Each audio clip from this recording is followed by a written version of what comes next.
आपली बुद्धी, आपले मन, आपले विचार हे नेहमी आरसपानी, नितळ आणि निरागस असायला पाहिजेत. त्याखेरीज भगवंताच्या चरणी आपल्याला स्थान मिळणं केवळ अशक्य आहे. आणि याचं उत्कृष्ट उदाहरण म्हणजे अर्जुन, श्रेष्ठ धनुर्धर अर्जुन. हा अर्जुन अत्यंत निरागस, निष्कपट, सरळ, आरसपानी होता. म्हणून भगवंतांना तो अत्यंत प्रिय होता. भगवंतांना कोणीही व्यक्ती अत्यंत प्रिय होते ती फक्त त्या व्यक्तीच्या गुणांमुळेच.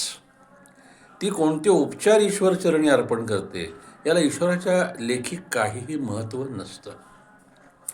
त्या व्यक्तीमध्ये कोणते कोणते गुण आहेत, असलेल्या गुणांचं संवर्धन ती व्यक्ती कसं करत आहे आणि नवीन नवीन सद्गुण कसे अंगीकारत आहे, यावर ईश्वरी कृपेचं महत्त्व, सामर्थ्य आणि प्रेम अवलंबून असतं. या गोष्टी आपण समजून घेत नाही.